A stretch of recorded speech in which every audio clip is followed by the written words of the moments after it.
Good morning, everybody. Hope everyone is doing well today, and welcome back for my Kitchen Trends 2020 folks that we're in at the 9 o'clock seminar. My name's John, and we are turning direction. We are done with kitchens. Bittersweet comment. We had a lot of fun over the last 8 weeks, and we're going to now turn our direction to bathrooms. And we're going to talk about living in luxury with today's baths. We're going to talk about everything from what goes into the units to, we'll end it today. It might go a little over the 1 hour. I'll show you a couple of examples of some bathrooms that I'm working on and completed and things like that to give you some idea on design as we move forward. Okay, so basically with today's bathrooms, there's 4 different styles. And if you were in the kitchen, the same thing applies to the bathrooms, but we have our modern feel.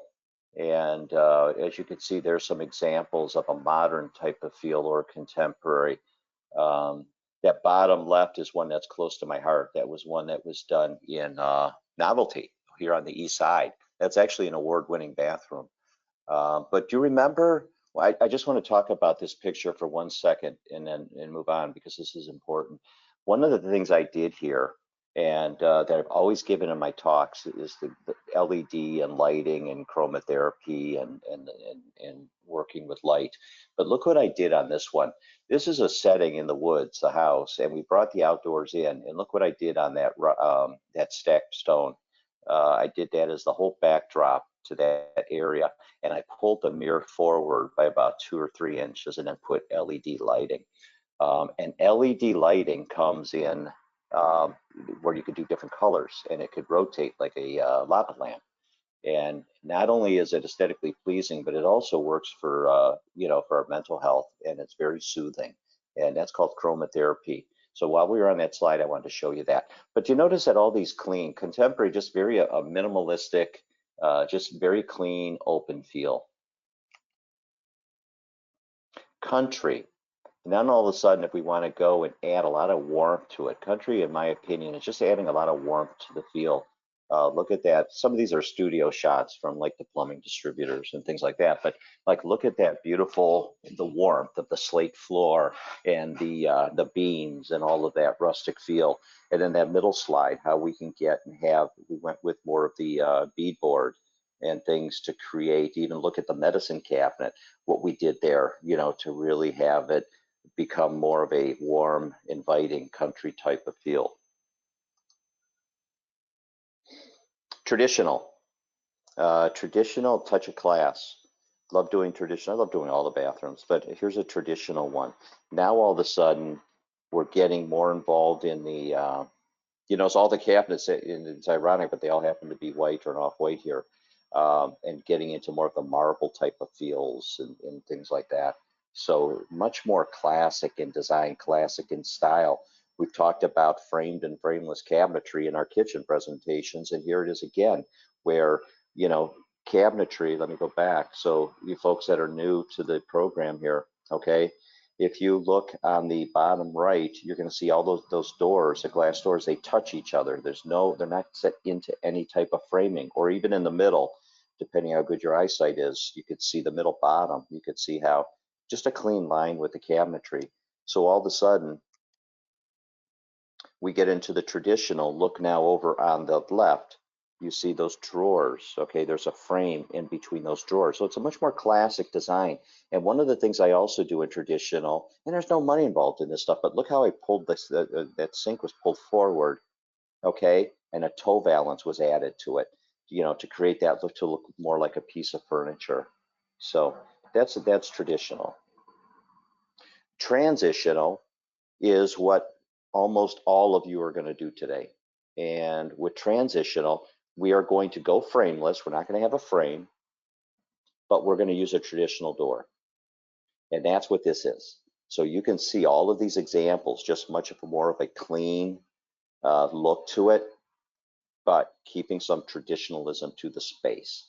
And this is something that I've always said in the past. This is that teeter-totter. Do we want to go more contemporary or more traditional with it? And you can see on these examples, like that top left. That's definitely, they went more traditional with it. Okay. The one in the top middle, look at the light fixtures that they picked.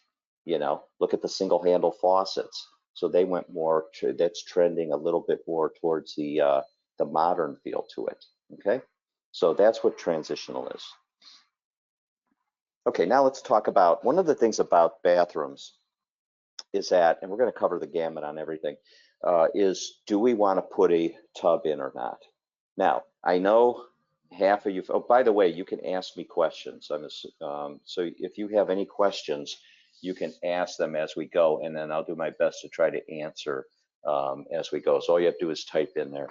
But one of the things with the bathrooms today is, do we take the tub out? And if we take the tub out, do we replace it? I get in so many of these homes that were built back in the the 70s, the 80s, and they have this monster whirlpool, like you see there in the slide. And what do you do with that? Okay, do you get rid of it? Do you put it in? Most people today, if they put a tub back, we'll look at them. They're going to talk about more of the freestanding tubs. Okay. So what do we do if we get a tub? We have several options. Number one, we could do something what's called a soaking tub. John, I don't need anything. I just need a tub.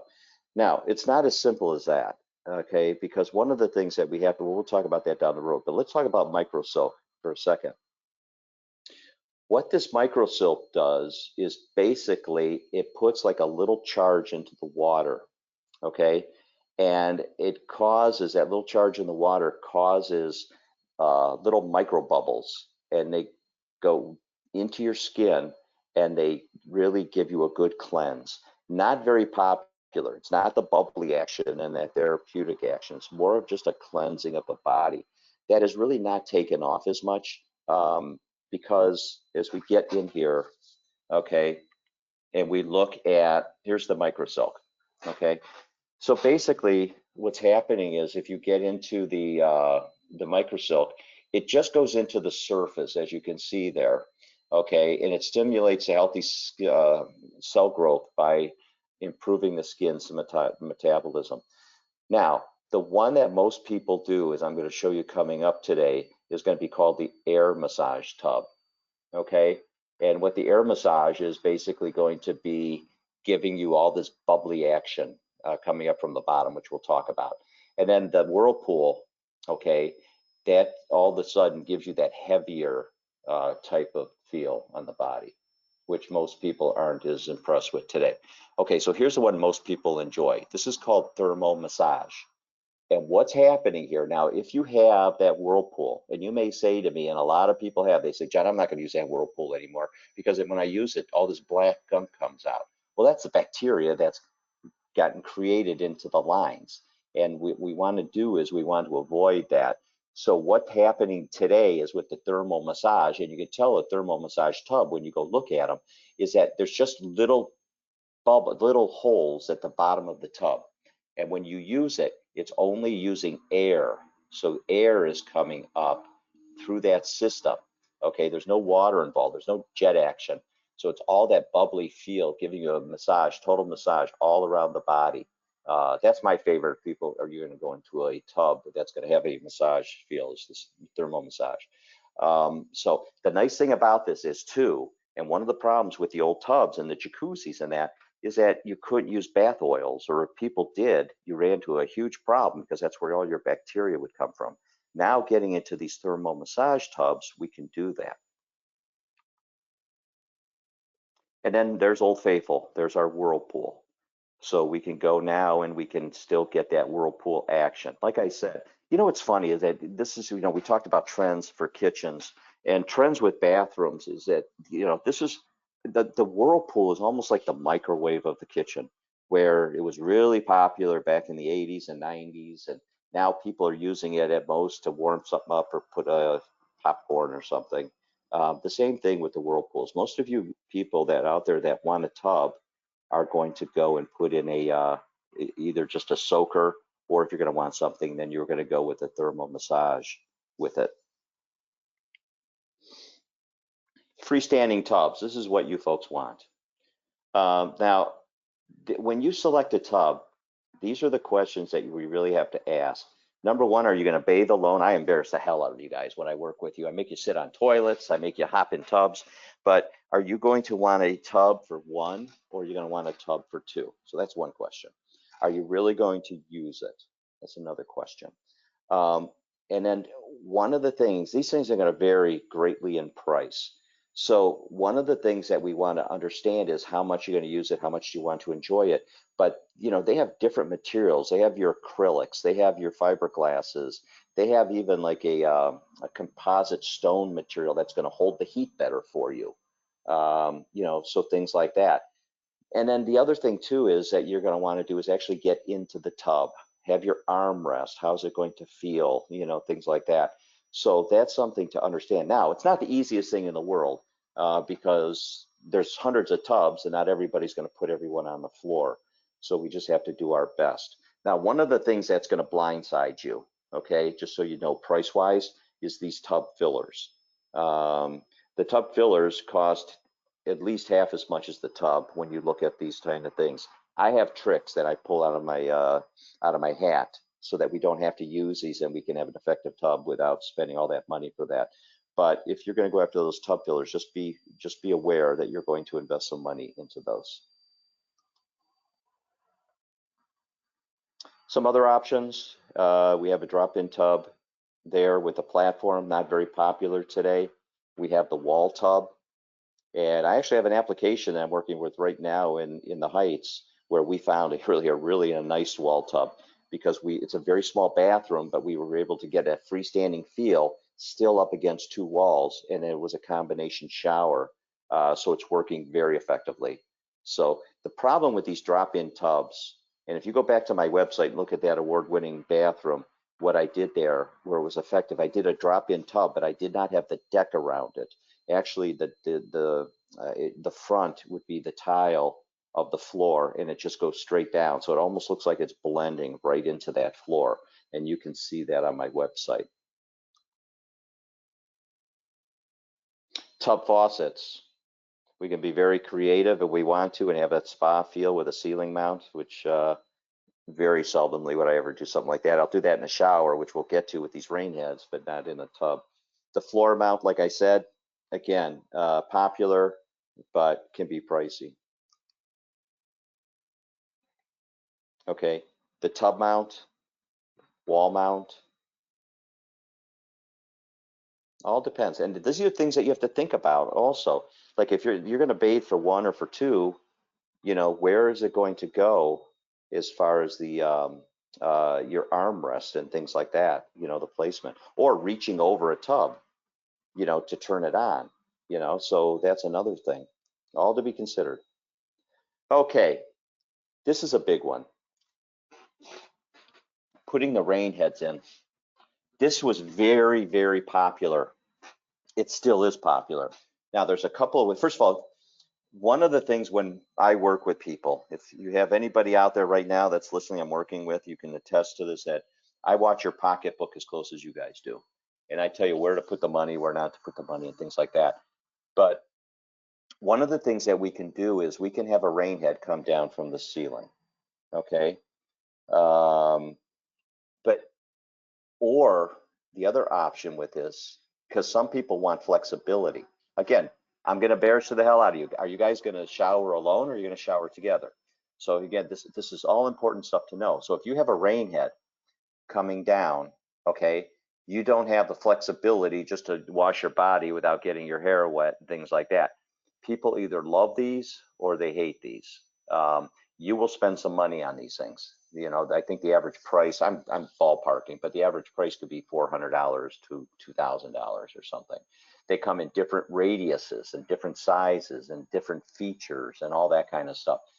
But there is the way that I like to do it, because I like the flexibility, is when you do a shower and you put a shower head up, you have all different options on that shower arm. That shower arm can come out and be 45-degree down, and you get that, you know, like we're all used to using, or that shower arm can come out anywhere from 12 to 24 inches. And if we do, let's say 18 or 24 inches, we can then go and put on this rain head. And then it can be directed. And not only that, we don't have the plumbing cost of having to redirect the plumbing all the way up into the ceiling and come down. So if you want this unit, we can do it either flexibility, come out of the ceiling, less flexibility as far as, directing it or anything. And then we can also have an extended arm and then have it come down. Shower systems. Okay. Here's what you have to decide in a shower. Okay. Where do you want to put your money into this? Do you want the money to go and have the money involved in just a good head and put it maybe into the sinks or the toilet or whatever? Or you say, John, the shower is so important to me. Now, here's what I think should be a minimum in the shower. Okay. And maybe we'll go to the next slide here. Let's see here. Okay. Now, here's what I think should be a minimum in the shower. Shower head, naturally. Okay. And then look on the left. You see the hand spray. A lot of times we're going to want that hand spray in there. Now, the lady yesterday that I'm working with in Brecksville says, you know what, John, we were putting a shower off the back door in the laundry room. And one of the reasons was so they can shower, but also the dog. So now we put a hand spray like that, where a wand where they can use it to wash the dog. The other thing you want to do it is to go and put it in the shower for cleaning purposes. Now, one of the things I didn't mention on the tub, if you guys are going to go with the tub, one thing that people love to do with the tub also is to have a hand spray there so that they can clean the tub out. The other thing with these hand sprays, hopefully you guys are writing all these notes, you have the flexibility on these hoses, whether you want to have a hose that is 5 foot, 6 foot, or the size, depending on the size of your shower. Okay, so definitely we want to have a shower head. Definitely, I would think we would want to have a hand spray. Now, if you're going to shower as a couple, a lot of times you may want to have multiple heads. One could be that rain head, and then one could be the one against the wall. So that's something to think about. Another thing that's very popular is to go and put what's called body sprays in, and that's what you're seeing here. When you look at these body sprays, and they can be directed. Again, embarrass you. You're going to sit. If you look on the right, you can see that those tiles are directed. So I can point them in certain directions, but we have you stand in the shower, and then we say, okay, where are you going to want body sprays directed? Is there a certain part of your body that you have the aches and pains or had surgery or things like that? So those are body sprays. Very popular, and you don't have to put 3 in. You could put 1 in, you could put 2 in, and things like that. Okay, so again, looking at these shower systems, remember I talked about that chromotherapy up front. So you can do the chromotherapy and have it lights. Look at where that top right, look at those are actually ceiling tiles put together as 4. So those could be directed. Now that could be your basically your rain head feel, and you could direct them. There's other things you can do. My favorite commercial, I'm not a big TV watcher at all. Very seldom do I watch TV, but I remember a commercial in the past where a couple was reading the paper and a workman came in, went into the bathroom and was all of a sudden took a shower and came back out and said, okay, I'm going now. It was a Kohler commercial. But one of the things that he was doing, okay, was going in there and setting these systems up where you can go in there and you can preset your temperatures, you could preset music, you can do, I mean, it's all digital now and what you want to do. Do you want to put a speaker? I never mentioned this throughout the series of the kitchen webinars, but do you want to put a speaker system into the bathroom? Do you want to put a speaker system into the kitchen as we're doing this? So these are all things to consider in the bathroom. People more and more are having these bathrooms. That's why we have a full house today. A lot of these people you folks want to do bathrooms that are spas that you can enjoy and things like that.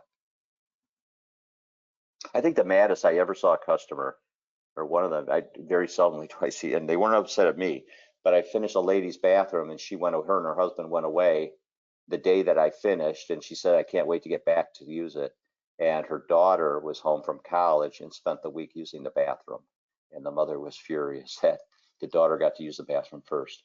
But okay, so here now, shower doors. Okay, I don't give a ton of shout outs, but I work with a lot of absolutely terrific companies. And one of the companies that I work with that I swear by, I've never had an issue with a shower door is Solon Glass. So you guys doing shower doors, any do-it-yourselfers out there, I would work with nobody but Solon Glass. So and they have a nice showroom in Solon. So as we look at shower doors, one of the things that most people want today, they want to have what's referred to as a frameless shower door, like the bottom left, and that it's 3/8 glass. There's, by the way, see, there's the rain head. See how they did that? Okay, there's that 24-inch arm, and there's that rain head like that. So now all of a sudden you get in there, you have 3/8 glass, and you can do interesting things with the design of it. It's all custom, so we can do whatever we want. Something that you have to understand when you're getting your bathroom done. People say, how long does a bathroom take? Or how long does a kitchen take? Well, kitchen, we got to wait for the countertops. A bathroom, we have to wait for the countertops. Okay. So one of the things that happens is that with the shower door, it has to be templated.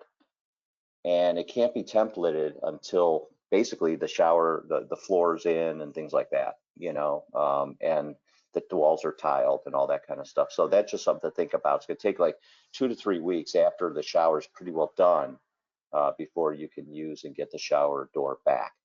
Now, the other thing is to go with a frame door, not as popular anymore, but the bottom right, that white kitchen with the black. And the reason why you guys don't like that framing also is that cleaning and things like that. So most people, again, want to go that frameless direction. Now, a couple different things that I do. Let's say we have this bathroom. A couple years ago, I did and you want to be able to have a little bit of privacy in the shower. So what I've done, and really it turns out nice, is I took a frosted, in one piece of glass, 2/3 of the way up was frosted, and then it was clear from there up. So it gives you the privacy, but it gives you the light, and it also gives you the viewing in and out, so you don't feel like you're totally enclosed. So that is something. The only negative to that, and it's a minimal negative, is that like if that were done in that bottom left, it would tend to close the room in a little bit. Now, something else on the top, okay? If you look here, see the top here? That right there has no referred to as a header. That is a clean piece of glass. Now, the only negative to that is you can tend to get some vibration opening and closing this door, and it will also limit the size. One of the things that we have to consider as we age is going to be, are we going to, this curb, are we going to have a curb? How high is the curb going to be so we can get in? And then also, are we able to get a wheelchair in, or something that somebody can get in and sit on a bench, and you can, hand wash them and things like that. This is all the stuff I have to to consider when I'm doing your bathrooms. But if you put what's called a header across, which is here on this top, this one, just the top frame, like this, okay, and it'll be the same finish as your hardware, then all of a sudden I can go with a wider door and I have a lot more flexibility. 80% of you folks do not want that header. 80% want this clean look right here. Okay, so it all depends. Okay, so that's basically, oh, one more thing about shower doors. When you do your shower door, it's going to be $200 to $300 more as an option. They will go, I didn't know if you guys know this stuff, but glass is very porous. So if you have minerals and that in your water, over time you can get that white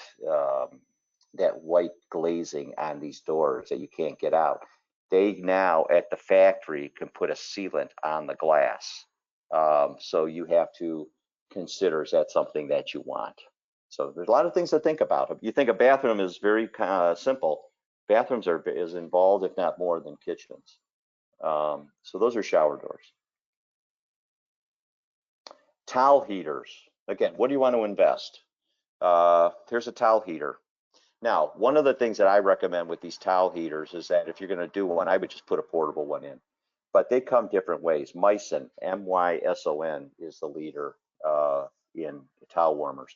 But you could get one. We could put an outlet in and then just put one down, a portable one that you can move around. You will spend some money on these things. The other way these things come is that they come on a basically direct feed electrically, and they're always on. You set them on a thermostat and things like that. And then the other way they come is you can run hot water. So when you turn your shower on, there's hot water running through that unit, and then it warms the towel as you're showering.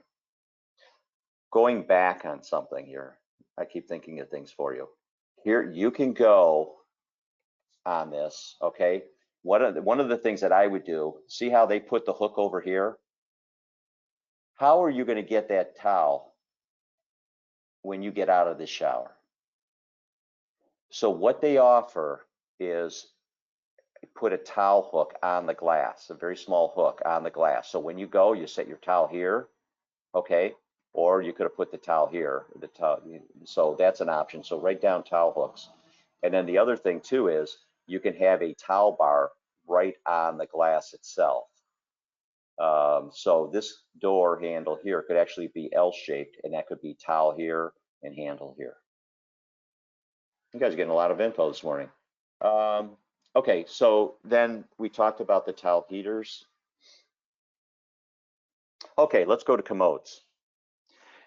I have to say I'm guilty of, and I know it's unfair, but I am a Toto guy, T-O-T-O. I'm a big Toto person. I love Toto toilets. And the flushing technology, everything about them is really, really good. Kohler's come a long way, okay? Now, what is it that we pick about with a commode? Number one, okay, please, please, please get a comfort height commode. Once you have a comfort height, you'll never want to sit on a regular sized toilet. And most toilets today are comfort height. What does that mean? It's taller. It's about an inch, inch and a half taller. It's about the size of a chair, getting it out of a chair. So again, as we age and things like that, it's easier to get in and out. One of the things and the other thing is that what we want to look for is toilets come either one piece where it's all molded, or two piece. Now, one thing, the difference is you'll spend more money for the one piece, but what's happening here is, let's see here. Somebody asked me a question, expensive. What about walk-in tubs? Trending, expensive. Can you help me elaborate what is a walk-in tub? If that's the one you mean where a door opens and then shuts, or do you mean about the walk-in shower? So just help me, whoever did that. Okay, so with the one piece versus the two piece, the one piece is gonna be more expensive. The two piece is gonna be less expensive. You will have a lot more cleaning to deal with here. Toto has come up with a two-piece toilet that this seam is really nice and easy to clean.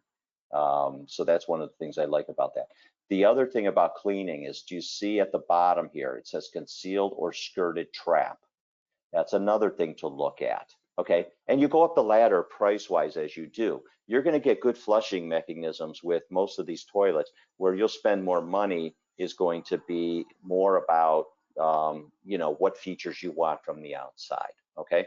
So so far we know, do you want comfort height or do you want standard height? Do you want a one piece or a two piece? The next selection is, do we want a round front or an elongated front? There's the round front. Not very popular today at all. It's much more popular, this elongated, okay? Much more comfortable. And then they have compact elongated. So let's say I'm in a tight space in a bathroom where I can't afford to have that total depth of a elongated. They do have some that are comfort, okay? And then some of the other features that, do you want the dual flush? Now, one of the reasons that we have, and I'm big into the environment, as big as anybody, but one of the things that we have to understand is these toilets today, when I started, they were 3-gallon flush. They would flush Lake Erie. Then all of a sudden they went down. Then they were down to 1.5, and now they're down in California, I think 0.94. So you have to have a terrific flushing toilet. And I'm not going to get into the technology of it, but go see Danny at Edelman and he can walk you through all that. The other thing too is going to be in regards to that dual flush, you have your light and the 2 buttons on top. You have your light and you have your heavy loads. So something to consider. Okay.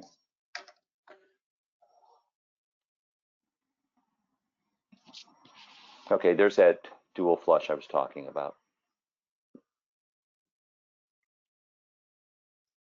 Okay, here's one.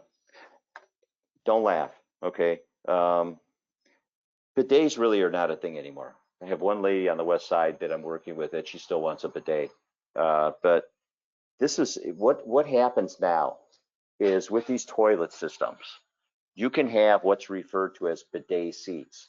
Something I would strongly, strongly suggest in a bathroom, okay, is that you put an outlet down by the toilet because you never know, okay, with situations where all of a sudden you can go out and break your back or break your neck or this or that. I know I'm being really extreme here, but then all of a sudden you have the need to have help, or you need some, help in, in the bathroom and things like that.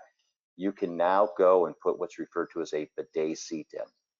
And what that is it's basically it replaces a toilet seat, and it's a combination toilet seat and bidet. And you get a remote, and I don't want to tell you everything it'll do to you. Just say you'll have an experience. It'll even dry your rear end for you. So, and heat the water, heat the seat for it. The toilet seat when you get on will be warm. I mean, it can do everything for you. It is not institutional anymore. They're clean, they're crisp, they're really nice. So is that something? But at least what I would do is to go and put an outlet down there. The same thing that's very sensitive. I always tell people, when I give my talks and my webinars, I'm 80% psychiatrist, and I'm 20% designer. And what do I mean by that? How do you say to a 80-year-old person that they need to have a grab bar?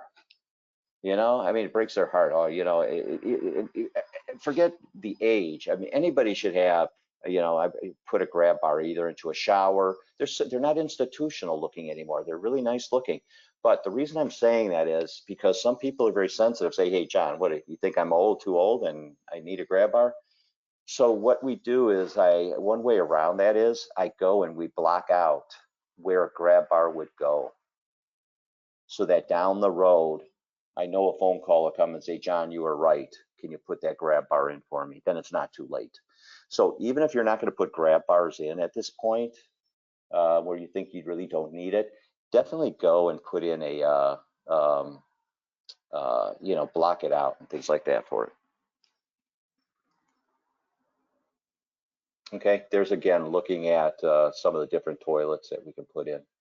There's that one piece, that transitional. There on the right is the 2-piece. Sinks. Okay, so different things that we can do with sinks today. This console wall mount, that would be more of an application in a powder room. But what we can do is we can go in there and have some more from a decorative standpoint. One of the things putting that into a master, these pedestals, is you lack the counter space and things like that. Drop-in sinks. Okay, what do you want to invest? Now, with the drop-in sink, one of the issues with that is a couple things. Cleaning. Well, the main thing is cleaning, but that's where you run into your issues. Not very popular at all anymore. I will show you one down the road that was popular for a while, and then it went by the wayside. Pedestal sinks, that's just like the consoles.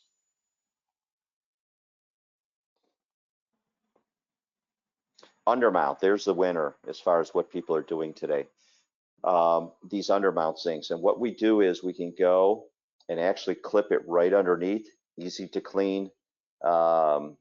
Your countertop, you're not worried about getting the water back into the sink from the countertop instead of sponging it up.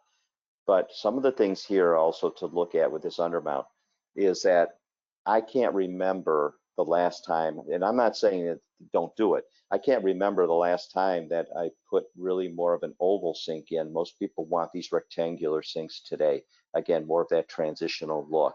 But you can go and undermount ovals, you can undermount rectangles, pretty much anything. The other thing too, to understand, not from you, if you're do-it-yourselfer, you know, otherwise you rely on people like myself, is that some of these sinks are a little more oversized. Now, a bathroom vanity is 21 inches deep. So all of a sudden, can you see buying the sink, you have the sink and faucet there, and then our guy comes out to template and says, hey, your faucets aren't gonna fit because the sink's too big. Or the other thing is, see there, I mean, that's very close. That's an issue. Look at that backsplash. Getting your hands behind that that faucet handle, so those are all things we got to think about when we're doing a bathroom. How do you solve that? If you have the space, you can increase the depth of the vanities or pick another sink. But it's better to pick stuff beforehand than when it's sitting in the garage.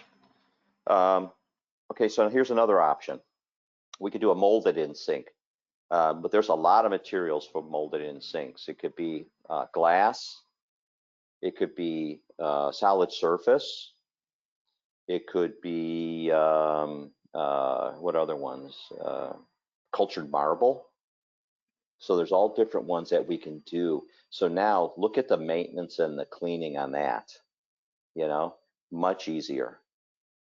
Less flexibility as far as sizes and shapes and that, but it can be done. You'll see a lot of these one piece that like in McDonald's and hotels and things like that, where they'll use a solid surface material and have it.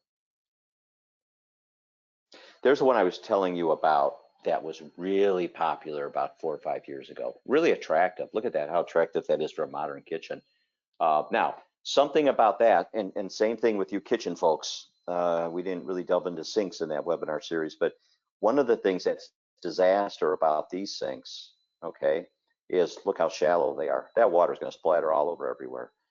So not only for this sink, but when you pick a sink, you just want to make sure about the splattering effect.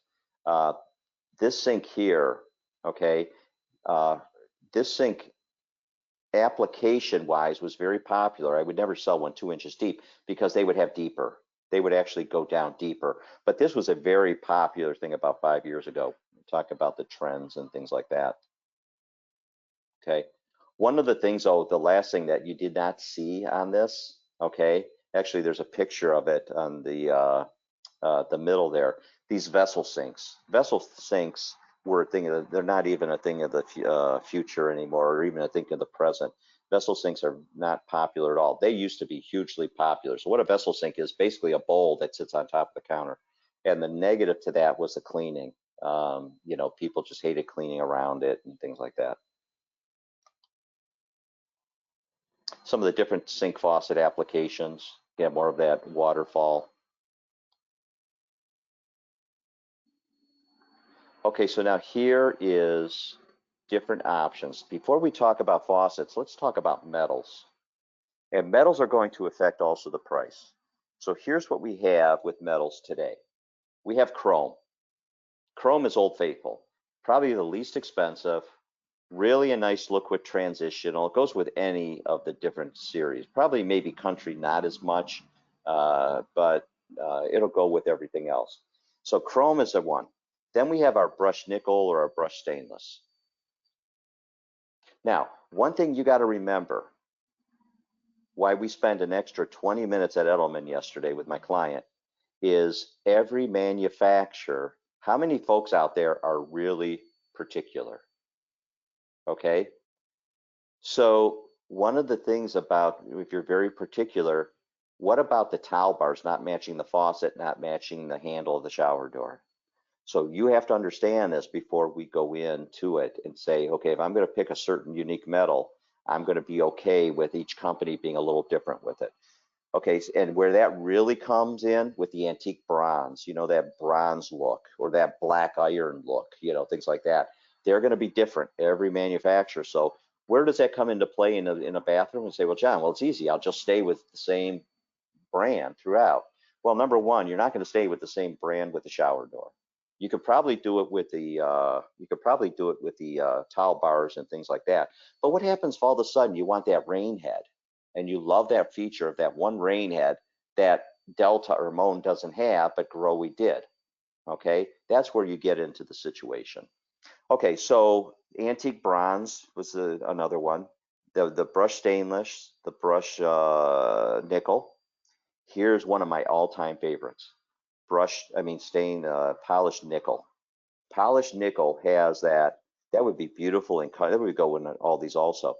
But what it is, it's the chrome with a tint, okay, of nickel in it, and it gives like a little, just a hint of a golden tint to it. Beautiful. So consider polished nickel, at least look at it. And then we have something that's really coming on strong again. This is a trend, the bell curve. But what about gold? So your brushed golds and your polished golds and things like that.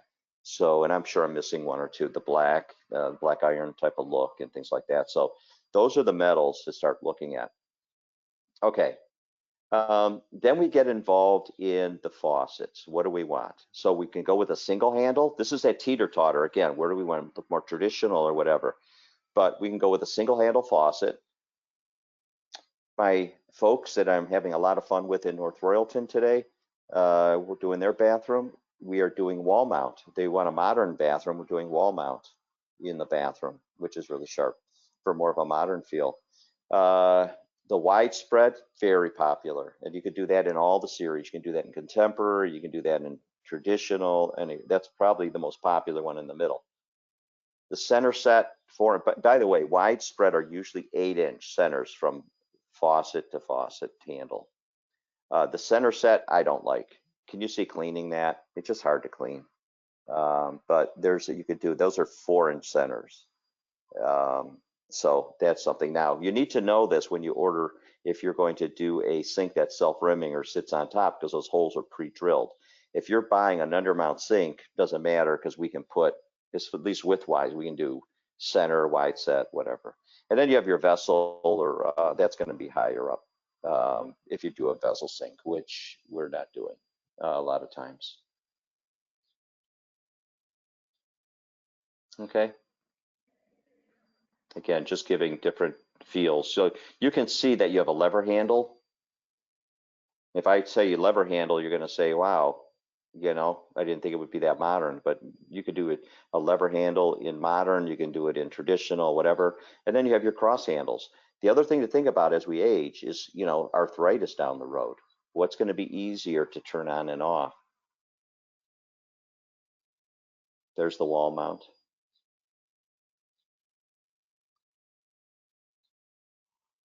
Mirrors, what do we do with mirrors? We have medicine cabinets where we can go and recess them, we can surface mount them, we can put magnifying mirrors in. And the reason I'm saying it on this slide is because sometimes we can open these medicine cabinets and actually have a pull-out magnifying mirror instead of having one on the counter or anything. So that's something. Another thing in the shower, I don't know if I'm going to have a slide of it, but I did it just in Highland Heights. They love it. Is that we can put an anti-fogging mirror in the shower. So if the husbands, if you shave in the shower, you can have an anti-fogging mirror there that you can shave.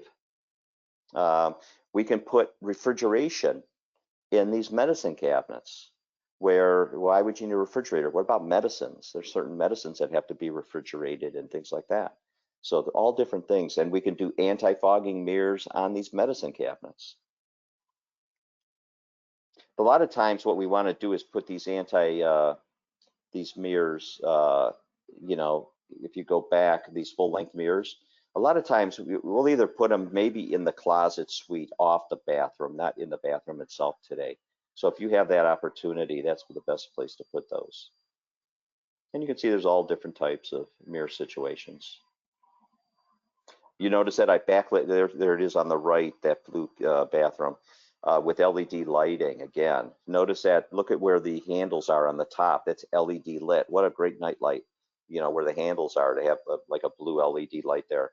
And then also pull those mirrors forward and light behind. Or we can just do a framed mirror.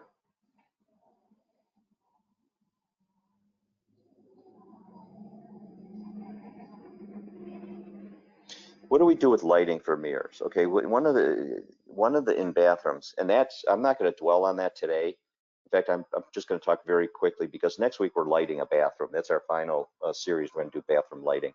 But one of the things that you'd like to do is definitely do the side sconces if available, to have the light wash you, from the sides.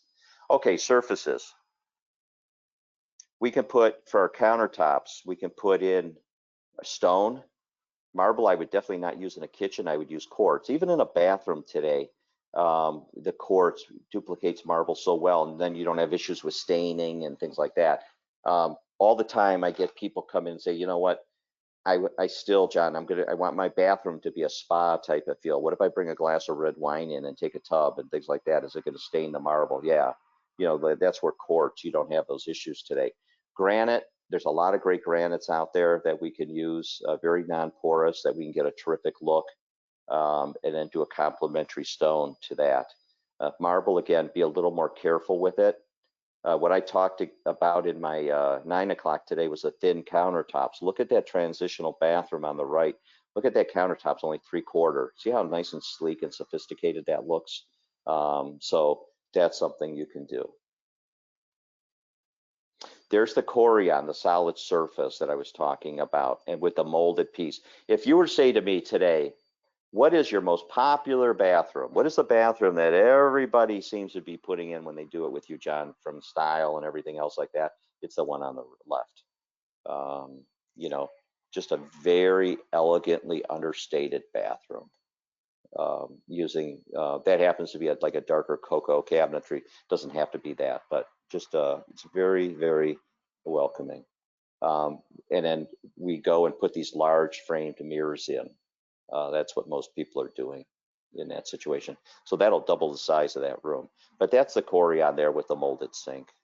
And then there's quartz. Quartz is one of the hardest properties known to man, and it's quartz crystals with a resin, about 90% crystal. So you'll get that stone look, and you never have to worry about sealing it or it's staining or anything.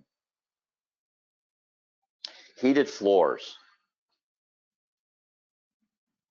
One of the things too I bypassed before I'll talk about heated floors, I think I talked about something else on the slide, but steam units in showers.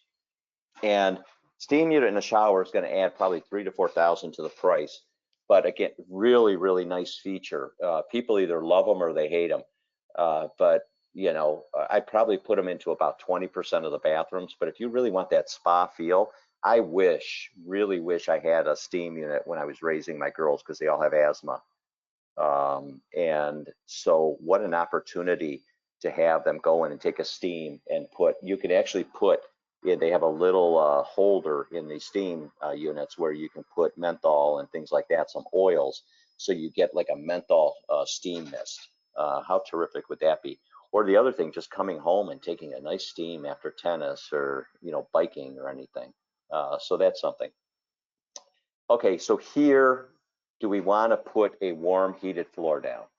This is really popular.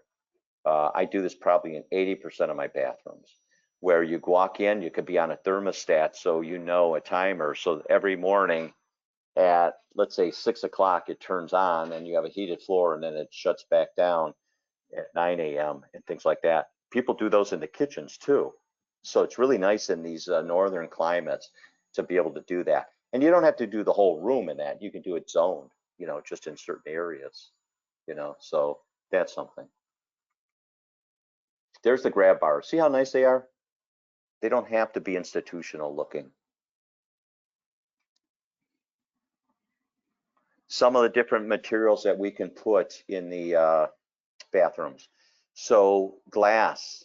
Joe just did a beautiful job over here on the east side over the last year, and we did glass tiles in the shower. Really, really pretty. She wanted like a Nantucket type of feel, so we did like a sea blue glass tile. It was gorgeous. Ceramic tiles. We can do our ceramic tile. That's a Subway ceramic. All these will work in the shower. Okay, here's the biggest one. There's that tub, by the way, not the tub that I did, but see the under porcelain, see the tub, how it's drop in, but that front is the same material as a wall. Really nice looking, really crisp and sharp. But there's porcelain tile. Porcelain tile is the biggest winner out there. I don't do stone anymore because with porcelain tile, we can get in there and have it look just like stone. When I had my showroom, big showroom at the Design Center, I was right in the front, if anybody knows the Design Center, and I had this huge showroom, and I put a bathroom display in the front. And so I'm closing the doors at 5 o'clock one day, and Bob Shea, he's locking up at the same time outside his door, and he says, "Hey, John, I had a client today, and she was really disappointed with your company," and says, "Why would a company come in here that doesn't know what they're doing?" That's what she told him. And I said, "Bob, what the heck are you talking about?" He says, "Well," she said, "why would you put bamboo on a display in a shower, okay, if you can't do it? It's ridiculous. Why would he have done that?" She did not know within 3 to 4 feet that that was not real bamboo, that that was actually a tile, and that tile was about $3 to $5 a square foot. That's porcelain tile. So I took that as the biggest compliment ever. I had a lady I did a bathroom for about 4 years ago in Beechwood, and she, an elderly lady, and she said, "I want to put," this is her master bath, she says, "I want to put a wood floor in." And I said, "You hired the wrong guy because I'm not doing it for you." I said it in a polite way. And I said, "You're going to have nothing but issues. You don't put wood in a master bathroom." So we went tile shopping, and she went around the corner. I picked up a piece of tile and I said, "Hey, how about this?" She says, "Why are you telling me I can have wood now when you told me I couldn't have wood earlier?" I said, "It's not wood. There's your tile. And then you can heat it too." So this is all porcelain. Now, something interesting with this stuff right here is you can get, okay, this tile, okay, almost is laser cut with porcelain tile, okay. It's called rectified. Is it rectified? So if you can get a tile that's rectified, then it is going to be laser cut and the grout lines are almost non-existent. Wouldn't that be nice in a shower, in a floor, in a bathroom? So that's something when you go tile shopping, you say, "Hey, does that tile come rectified?" The other thing that's really nice with porcelain, a lot of you folks want that marble look. Boy, you can't tell the difference with porcelain marble and regular marble today. So stone, I really don't do a lot with because, again, I can duplicate it with porcelain at a fraction. You get a tile man in there. Tile men are not cheap. And you get a tile man in there, and all of a sudden you say, "I'm using natural stone versus tile," your price is going up at least 20%, you know. Tile trends, again, earthy and monochromatic. We talked in the kitchen one about the wellness. The wellness is a big thing in kitchen trends right now. That basically we've been saying it all the time in bathrooms. I want that spa type of feel, okay. Some of the tile trends, the subway, okay, the pebble on the floor, that people aren't asking for that anymore. Boy, when you put that into a shower, boy, that was really comfortable. It looks not comfortable. It massages your feet while you're showering. Mosaics, oversized tiles. Okay, so let me now, that's the first part. Let me now go to my command center and show you guys what I do. Okay. This is a one that I picked up on. I did their kitchen. This is an elderly couple up in Lake County, and I did their kitchen about 2 years ago, and they said, "Can I help them with the bathrooms?" So what we have here, the reason I pulled them up is I have 3 bathrooms in one project. And to give you a feel of this bathroom, and I'll pull up the end result first. I'll see if I have pictures of it. But if you look here, okay, you can see this is the master. And then they had a guest bathroom when their kids came over, the guest here. And then they said to me, "Can you take a bedroom?" This was an oversized bedroom. "Can you take a bedroom? And can you go ahead, because I have a large family, and put a bathroom here also for me?" So now when they have all their kids coming, let me jump ahead for you guys. Let me show you. Okay. I'll show you the end result if I have it handy, so you can get a feel of the end result here.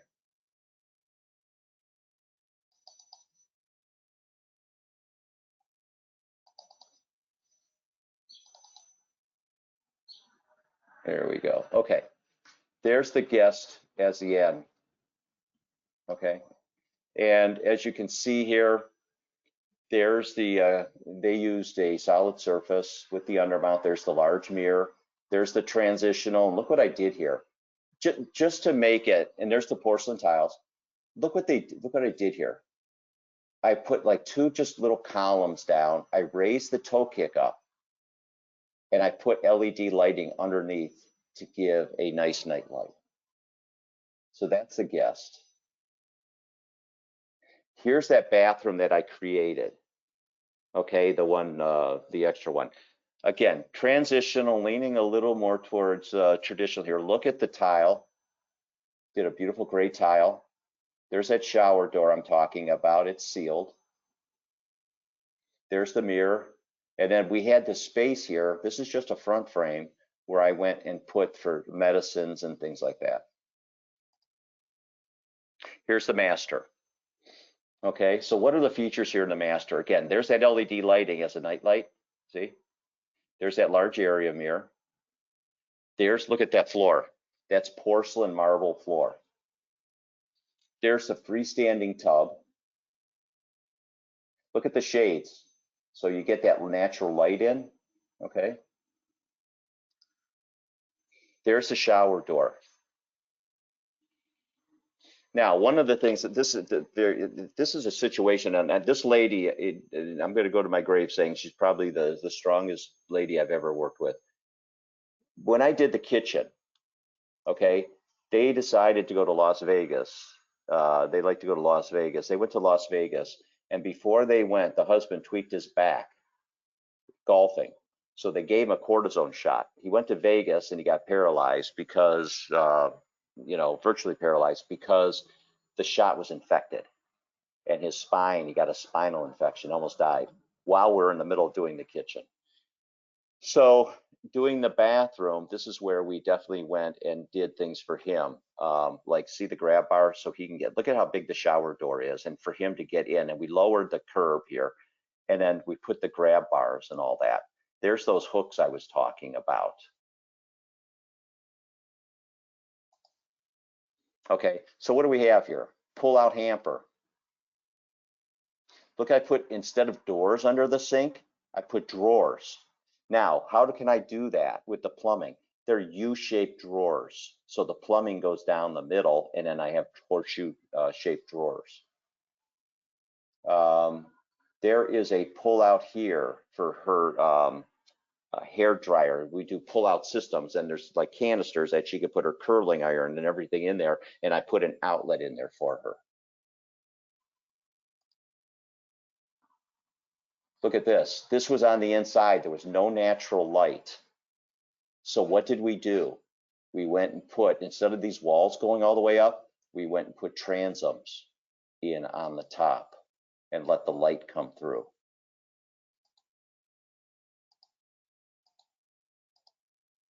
Let's see if there's anything I missed.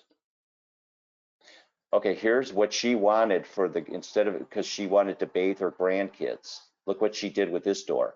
She went and did it on a the tracking on a roller system, and the door slides without any tracking on the bottom so she can bathe the children. You always want to put niches in the shower. Okay, for shampoos. I get what I did to the lady. I said, okay, I'm going to put a niche there, but you got to go get your largest bottle for me because I'm a big believer in Murphy's Law, you know. Always know what that largest bottle is going to be so it goes and puts in there. You know what else I've done in this before? How about going and putting a LED light in the grout line so you can turn on when you turn the shower light on, that this niche lights up.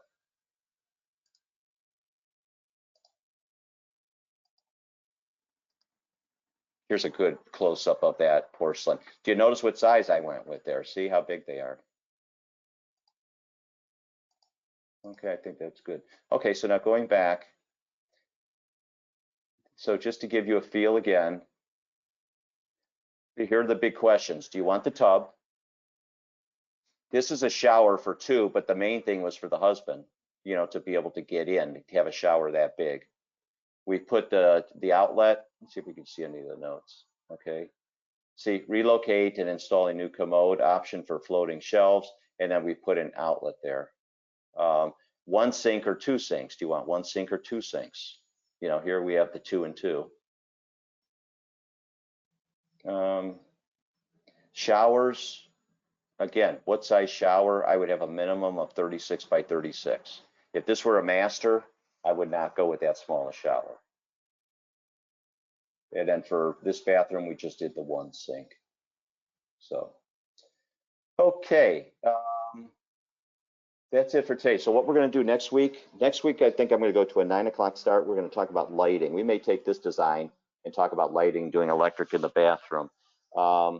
Anybody has any questions, please send away. It says, what about a walk-in tub, trending, expensive? I don't do walk-in tubs. I very seldomly. I did one walk-in tub for a lady with MS, if we're talking about the same thing. I would refer that question about pricing on that one to Edelman Plumbing, Danny at Edelman. He should be able to help you with that as far as pricing and everything goes. That was the one question that I had. Okay, thank you very much. Hopefully you enjoyed it. If anybody needs help with anything, I'm available for design services, to do your project or anything you need. You know, just let me know. You can call me or email me at the Hall Design Group here. My email is john@thehalldesignGroup.com. Okay, so thank you, and we'll look forward to seeing you again for the final bathroom webinar next Saturday at 9 a.m. Thank you. Bye-bye.